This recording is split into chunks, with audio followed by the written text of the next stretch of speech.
AC units open an hour before the players warm up. Para yung slickness ng court mawala. Uy, sayang, wala yung unang sultada, Mav Binoya. He was all alone underneath the basket. So, ngayon naman, Anton, the question will be how these two teams will start. Dahil it's a non-bearing ball game. It has bearing for Mapua. And you want them to start really strong to stamp their class. Kasi pasok na sila, pero gusto mo number 1 ka eh. Pagpunta mo ng playoffs. It's a matter of who you want to face in the Final Four. And conventional thinking will say, you don't want to see San Beda in the Final Four. So, if you're Mapua, you're definitely going to try to win this game. I will exercise my right of non-self-incrimination pagdating sa mga ganyang usapan. Pero ito yung isa pang magandang storyline dito. Young Concepcion also. One of the most improved players this season, numbers-wise. So he's, I think yung freshman to eh, di ba? Galing sa high school.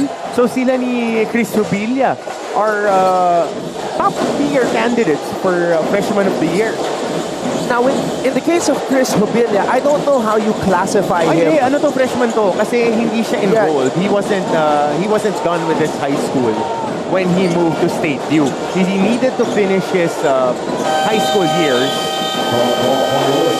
para mag-qualify. Kaya kita mo, eligible siya agad. He didn't need to do the redshirt year, yung residency. So, Chris Rubilla is classified as a college freshman. So he was never officially enrolled in State U. Kasi he wouldn't be able to play right away when he transferred. Ang nangyari, graduate muna siya ng kanyang secondary years. Kasi hindi siya graduate sa San Beda Taytay. Meanwhile, Escame steps back for the jumper, short. And Yuan Kamay races down the court. Also played a really good game last game defensively. Kaya itong team ng Arellano, they have players that fit well with the system that Coach Chico wants to run. Concepcion saves it to Escames. Escames binigay dito kay Mangubat. Rubilla on the attack. Rubilla finishing with the left hand. There's Chris Rubilla going downhill. And mas comfortable dito si Chris Rubilla playing that stretch 4 na attacking 4 guy. Kasi mas babagay sa NC yung laro niya. Dahil if he played for State U, he would be playing against taller guys. And he would need to convert into a small forward, which he can be as his career progresses. Chris Rubilla attacking downhill once again, draws a foul. Arellano missing a lot of gimmies here in the early goings of this contest. And nagpapainit pa lang dito ang Mapua. We're not used to seeing them like this to start off the game. All right, let's get our first report from Aaron T. Aaron, what's going on? Destinies may be set, but pride is still at play. This game is all about leaving a lasting mark in this historic centennial season. For Arellano, it is their last chance to make their presence felt as the Giant Slayers. While for Mapua, it is their final step before the playoffs. Sa panig ng Cardinals, in their last game, they scored almost 70% from inside the arc. Bagamat sila ang nangibabaw sa laro, sabi ni Lawrence Mangubat na kailangan pa rin nilang pagbutihin ang kanilang depensa at consistency. Sa panig naman ng Chiefs, sabi ni A.G. Borromeo that they must not force anything on the offensive side and put more effort on defense. Update lang Anton at Coach Hammer, Arellano's Basti Valencia is still nursing a left ankle sprain. Despite this, we cannot deny that an intense showdown is brewing. Arellano out to prove themselves one last time, while Mapua fights to extend their 8-game winning streak. So let's see who will rise to the occasion. Balik sa inyo, Anton at Coach Hammer. Well, that's a big loss. Basti Valencia, the team captain of Arellano, unable to play out the last game of the season. Di makabutas dito ang Arellano. And we saw him on that game-winning field goal shot that he stepped on somebody's foot and he turned his left ankle. Valencia averaging 10.7 points per game, 4.1 rebounds per game, 2.2 assists per game, and 1.4 steals per outing. Yeah, so huge loss. Had a nice conversation with him kanina before going on air, and was sent him a lot of clips on the things that he needs to work on. Wow, Vinoya called for traveling there. Yep. A rough start here at the Cuneta Astrodome for Arellano. Saka ang hirap niyan. Kasi ang one thing that makes Cuneta and Rizal Memorial a little bit different from the newer venues is the depth perception. Nakita mo yung seating nito vertical. So it affects the depth perception that you look at ring. So kailangan maka-ensayo ka talaga dito eh. Mangubat. A little bit too strong. Oh! Stepping on the baseline, if I'm not mistaken. Full court man-to-man being employed by Coach Randy Alcantara sa Mapua Cardinals. Roslin. Starting in his final game as an NCAA player, Escamis bullet pass to Jubilia. Jubilia to Concepcion. Concepcion, easy bucket. A 9-0 start by the Mapua Cardinals. Kamay. Oh, that's one way to get your team rolling. So attack that defense. But good on Celtic basketball here. Ito yung kagandahan na lineup ito. Kasi si Igliani is a high-end role player. So, he does the dirty work. Set screen, doesn't care about numbers. Tapos interchangeable si Jubilia at saka si Concepcion. Tas Cuenco coming off the bench. And then the other players fall in. You're looking at an 8 to 10 guy rotation. Pero 8 yung solid na players dito ng Mapua. That log heavy minutes for them.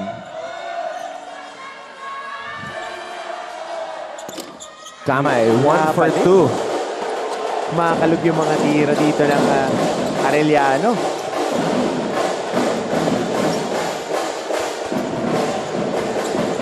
And here's the matchup that we have been waiting for. And Escami says, get out the way. Give me the space to operate. And that's the first foul on A.G. Borromeo. Escami is hitting him right away with a crossover. And is able to draw Borromeo's first foul. We will take a timeout. Mapua leads Arellano 9-1.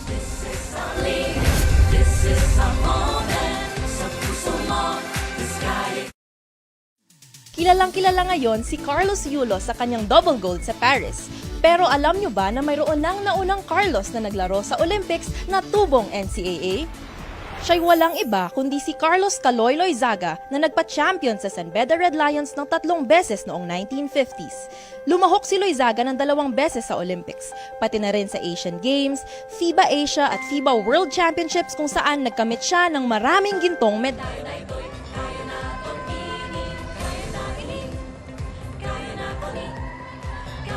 Good morning from Pasay City. Arellano and Mapua going at it in our first game. Here in our final game day of the NCAA Season 100 Men's Basketball Tournament Elimination Round. Maraming salamat sa inyong panonood. The Thon Ross with Coach Hammer, Martin Antonio, and we also have Aaron T at courtside. So, maski na sa Cuneta Astrodome tayo, Coach Chito Victolero is still here supporting, of course, his alma mater. Laging nandyan yan.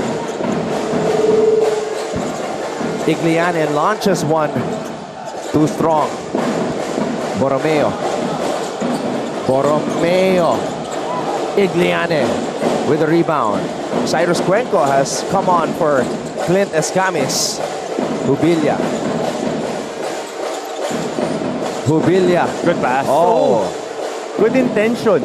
Libre sa corner si Andre Igliane. Good intention, but pass was too low and nagre-relocate pa lang si Igliane. Galing pumasa ni Jubilia dun sa mga short roll. Lalong-lalo na kasi alam niyang attacker yung mga gwardiya niya. Yung tatlo, si Mangubat, Cuenco, at si Escamis. Kapulong in the post. Kapulong. Pa din. No field goal yet for Arellano University. Malamig in the first 5 minutes. Igliane. Jubilia. Igliane.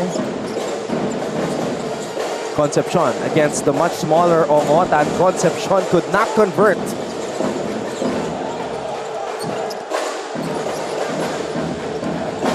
J. Geronimo is now in for the guys in gray and blue. Oh, that's a foul on Obilia.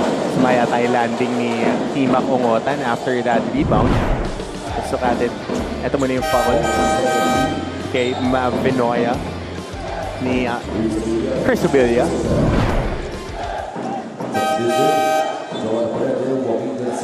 Oh, Chico Bancale with his freshly tattooed shoulder.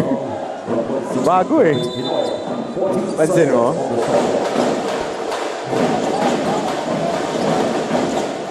Slideshow here. Capulong. Triangle action. Hernal hops inside and finally Arellano gets their first field goal of the game. Sideline triangle, speed cut. And then the cutter from up top, giving a pin down screen para dun sa curl ni Sai Hernal, and Hernal doing the rest. And now it's Borromeo guarding Cyrus Cuenco, spin move. Hubilia. Oh wow, a step back three. Hubilia doesn't do that. He's rarely attempted a three. A rare step back attempt from Chris Hubilia. Ito yung sinasabi kong dotting the shot, pero ito muna yung cross screen, pin down screen rather. Papunta sa curl ni Sai Hernal. That was only the 13th attempt from beyond the arc for Hubilia this season as Jel Capulong draws a foul. Favorite to ni JL, no? Yung jab step and then going downhill, putting his right shoulder on the chest or the hip of the defender. Mabigat eh pag may buwelo. 2 free throws for JL Capulo. May 1 year pa si JL, no? After this year, 1 or 2 years, I'm not sure. Sabay sila ni Basti. Si Basti alam ko dalawa eh. So this is the second season of JL Capulong. Mukhang tatlo pa nga. Although he did transfer from a different school. Okay. And magkakaroon ng adjustment din when it comes to age dahil in season 101, yung mga nag-K-12, babalik na ulit tayo sa, I think 24, no? 24. So JL is actually 24 years old. Mukhang last year na ni JL. Next season. Depende. Depende pa sa... Kasi pinag-usapan natin yan nung press con, nung media con natin before the opening of the NCAA that the rules will revert back to the ones that we had prior to the pandemic. Habonete with a reverse undergoal stab off that pass by JC Recto. Dubot. Geronimo from the elbow, in and down. Habonete comes up with a board. Garcia. Bancale picks up the loose ball. Garcia mula sa kanto. In and out, and Habonete is there. Oh, napitawan ng bola. And now Coach Randy Alcantara calls a timeout. His team is on top by 7.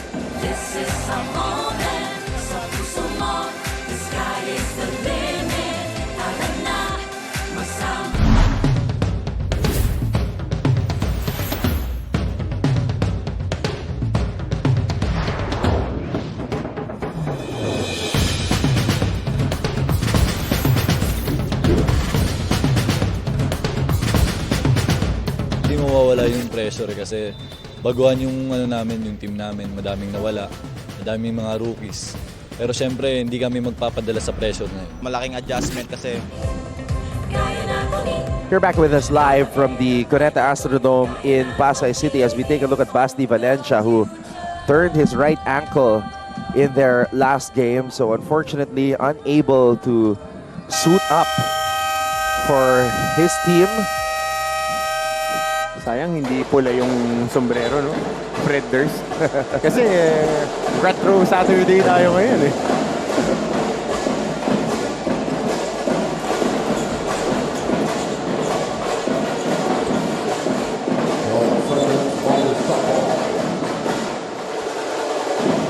So it is Mapua Basketball.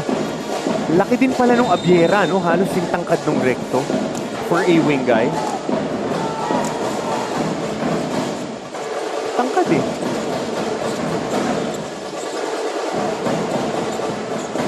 Bancale swings it to Garcia. Garcia looking for a friend and runs out of time. Yep, coming off a timeout. Getting shot clock violation.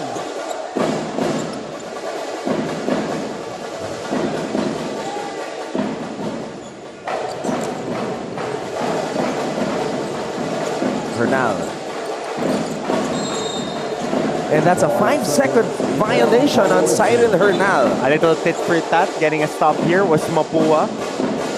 They're calling this floppy play on their sideline inbound. Basketball with 40 seconds on the shot clock.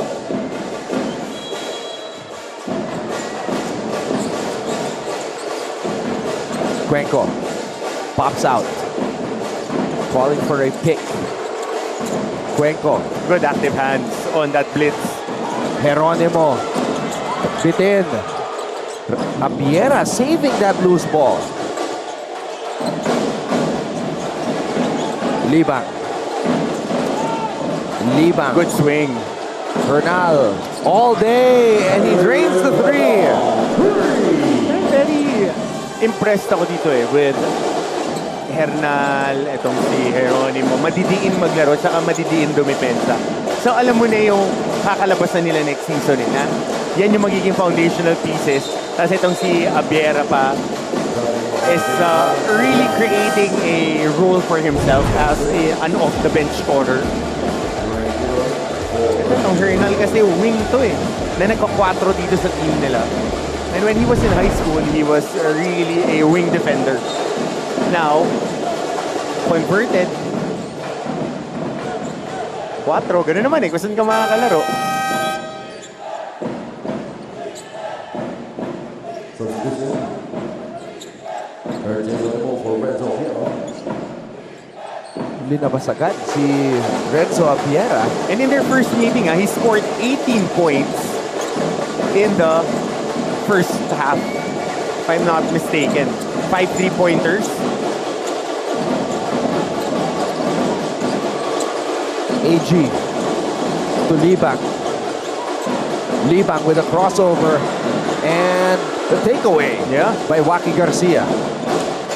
Habonete. Downhill, nabitawan na naman ng bola.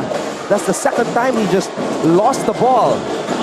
And Dre Miller will head to the line for 2. Almost but not quite for Dre. But earning 2 free throws.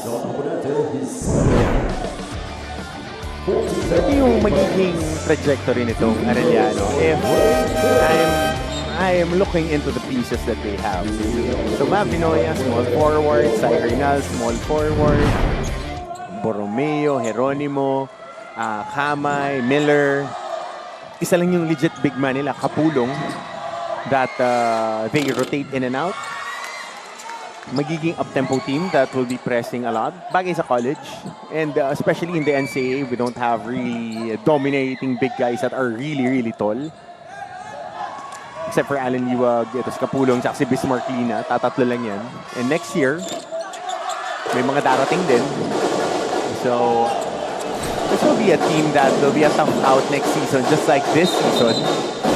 Yun lang, charging pa si Waki Garcia. And Waki Garcia is also in his final year, if I'm not mistaken. Waki Garcia with 14 seconds on the shot clock. 11-8 in favor of the Cardinals.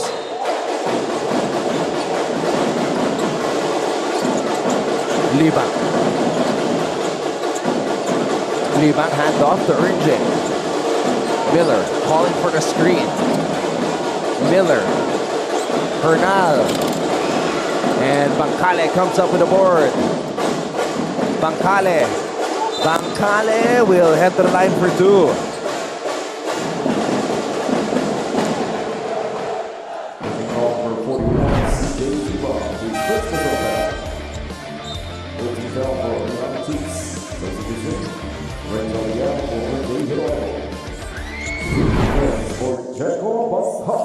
Jeco Bancale shooting 73.7% from the line here in season 100.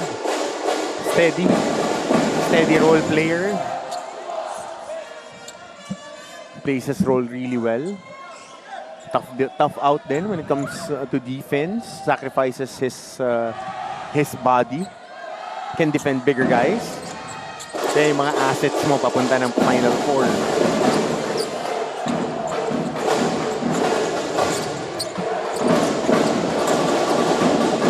Miller.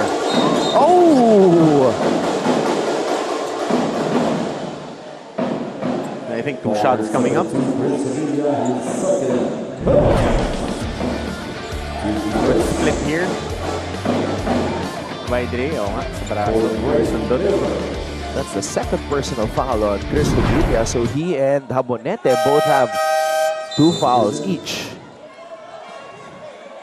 Southern Station checks in the ballgame for Arellano Chiefs. So Chico Manamat reminding Miller of some free throw shooting mechanics.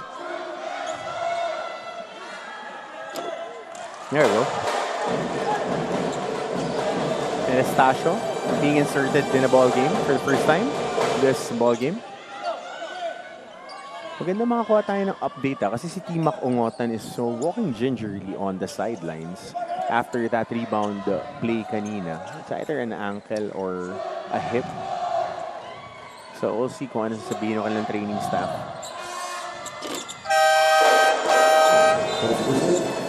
Concepcion, nagpapalik sa ating laro. Hubilia. Di nagsasuffer yung rotation dahil ang laking bagay na nilalaro nito ni Concepcion. Parang dalawang Chris Rubilia nga yung meron sila. Ayun, andiin. Tapos marunong kuminis. Kaya lang, hindi nakuha yung layup. Nabate. Garcia launches one. There And we go. Garcia drains the 3. Good sign for Waki Garcia. Just in time for the playoffs to find his usual shooting stroke. Garcia had 4 in the last game.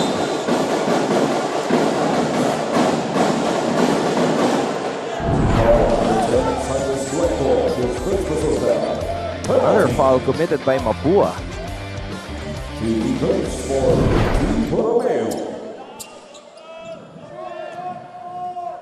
This is going to be attempt number 9 and 10 for Arellano. Misses the first one.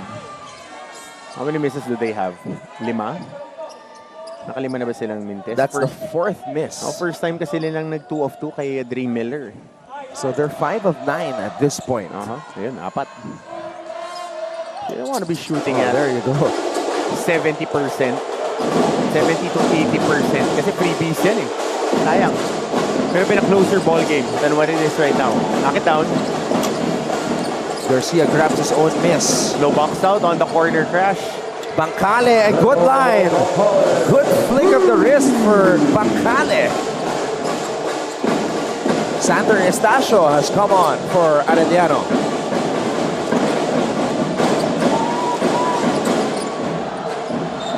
And it's going to be Cardinals basketball. Good matchup. Sai Hernal and Yanim Concepcion. 2 characters, to say the least. Last shot time. So Coach Randy Alcantara brings back in Mangubat and Escamis. 3 shot makers. Cuenco. Mangubat. Left wing 3. Lawrence Mangubat at the buzzer. What a start for the Mapua University Cardinals. A 12-point advantage at the end of 1.